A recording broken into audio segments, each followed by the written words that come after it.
Mesdames et messieurs, bonsoir. La télévision d'État d'Arménie occidentale vous présente les nouvelles de jour.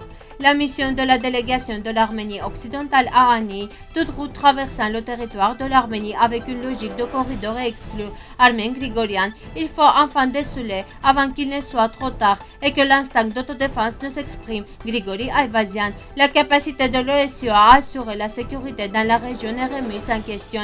Gevorkian, le tribunal a rendu une décision dans l'affaire de menace contre la fondation Haranding, trésor de l'Artsakh, patrimoine manuscrit. L'Artsakh était en Autriche avec sa culture. Le lutteur Suren Aradjanian a remporté la médaille d'or du championnat d'Europe.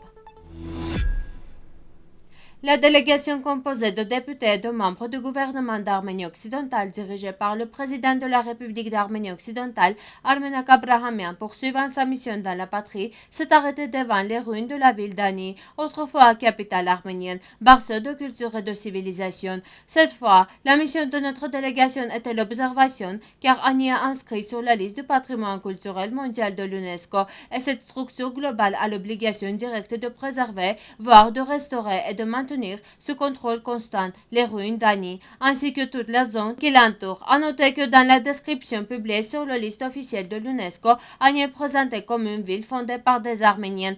La délégation de la République d'Arménie occidentale a soigneusement étudié toute la zone des ruines d'Ani et a pu enregistrer un certain nombre de faits qui malheureusement témoignent des omissions ou simplement de l'incompétence de l'UNESCO. Nos délégués n'ont pas manqué le fait que des fouilles avaient lieu sur le territoire d'Ani. Dans quelle mesure cela a été convenu avec les organes compétents de l'UNESCO. Nous n'avons pas réussi à savoir. Une seule chose était claire, que les fouilles ont été effectuées avec l'autorisation du ministère de la Culture de l'État turc. Soit dit en passant, des fouilles ont déjà été effectuées et sont prévues dans un proche avenir. Dans un avenir proche, nous présenterons en détail sur notre site internet tous les faits enregistrés à la suite de la mission d'observation dans les ruines d'Ani. Lors d'une conférence de presse avec des journalistes, le secrétaire du Conseil de sécurité, Armen Grigorian, a déclaré « Nous avons répété à plusieurs reprises que toute route traversant le territoire de l'Arménie avec une logique du corridor est exclue. Il y aura certainement un contrôle aux frontières et notre politique continue d'être celle-ci. En République d'Arménie, toute route est exclue par la logique du corridor. Une telle question n'a jamais été discutée. Selon Armen Grigorian, les questions de blocus ont été discutées à la fois à Moscou et à Bruxelles. Si vous vous souvenez, l'Azerbaïdjan dit depuis longtemps qu'un corridor est en cours de discussion. Le 6 novembre de l'année dernière, lorsque le vice-premier ministre Overchuk était en Arménie, il a annoncé qu'aucune question n'était discutée avec une logique de couloir. La même chose s'est produite après les négociations de Bruxelles, lorsque le porte-parole du président du Conseil de l'Union européenne, Michel, a annoncé publiquement qu'aucun compris n'avait jamais été discuté. Cela montre que notre approche dans les négociations a toujours été et continuera d'être ainsi, a-t-il ajouté. La logique du corridor est également inacceptable pour l'Arménie occidentale, compte tenu du fait que l'ennemi a désormais occupé une partie des territoires souverains de la République d'Arménie et refuse de la quitter. Rappelons également qu'il ne peut y avoir une telle logique dans le cas où de nombreux prisonniers sont actuellement détenus illégalement en Azerbaïdjan. Dans l'une des conférences de presse du Premier ministre de la République d'Arménie, il est dit que certains territoires situés en dehors des frontières de l'ancienne Haute-Karabakh devraient passer sous le contrôle de l'Azerbaïdjan. La partie azerbaïdjanaise en parlait également, et la partie arménienne devrait rappeler que les anciens territoires de Haute-Karabakh de la région de Martakert, le nord et la partie orientale restent occupés. En outre, les parties orientales et méridionales de la région de Martouni, la région de Chouchi, qui est l'ancien territoire de Haute-Karabakh et la région de Hadrou dans son ensemble restent occupés. Si nous parlons d'Aravno et de Berzer en dehors des anciennes frontières de Haute-Karabakh, n'est-il pas temps de rappeler que Hadrou est également à l'intérieur des frontières de Haute-Karabakh? Il est nécessaire de soulever ces questions immédiatement. Malgré toutes ces revendications, la position de l'Arménie occidentale restera inchangée. L'ensemble du territoire de l'Artsakh est une partie inséparable de la République d'Arménie reconnue en 1920 des territoires de l'Arménie occidentale et à la suite du génocide des Arméniens.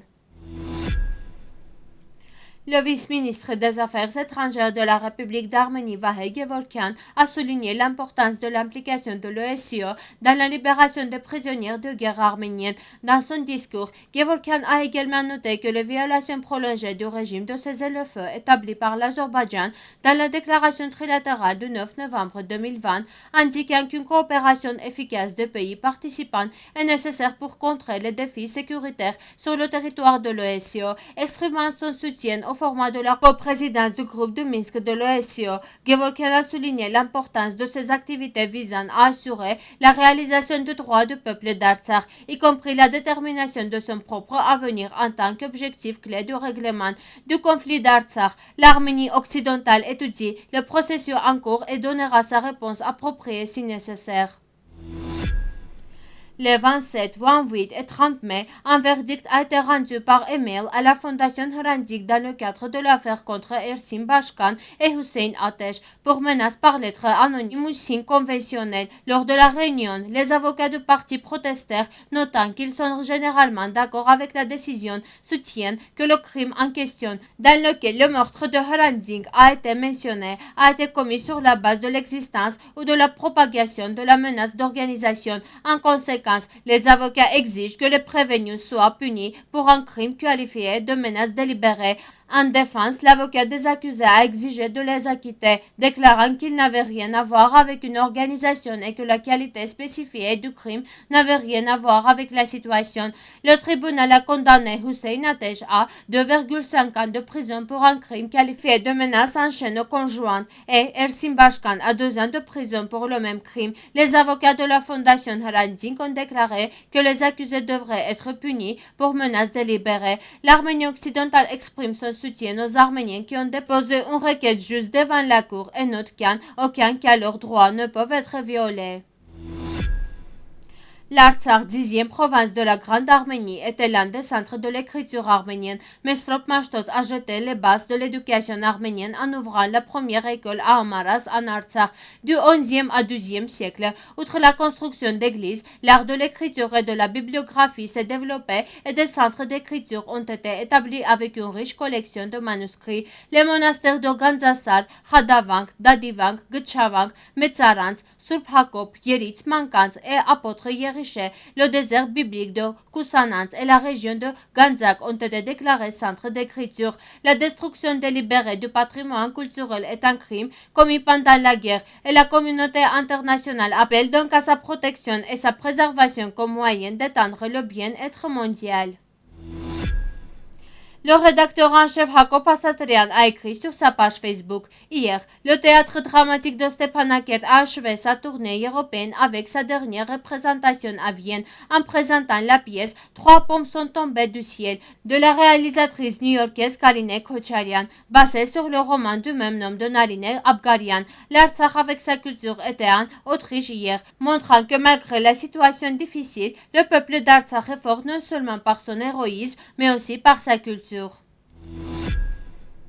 Le lutteur gréco-romain Suren Aradjanian a remporté le championnat d'Europe avec un score de 4-0 sur le géorgien Dimitri Khachidze et est devenu le champion d'Europe. Aradjanian a été le final en gagnant 9-1 contre le champion du monde U23 Nihat Mahmedi d'Azerbaïdjan. L'Arménie occidentale félicite notre lutteur arménien en lui souhaitant de nouvelles victoires. Merci de votre fidélité. À la fin de notre émission, vous pourrez profiter d'une performance musique folklorique des Arméniennes. Vous pouvez écouter la version complète de la musique sur notre site web.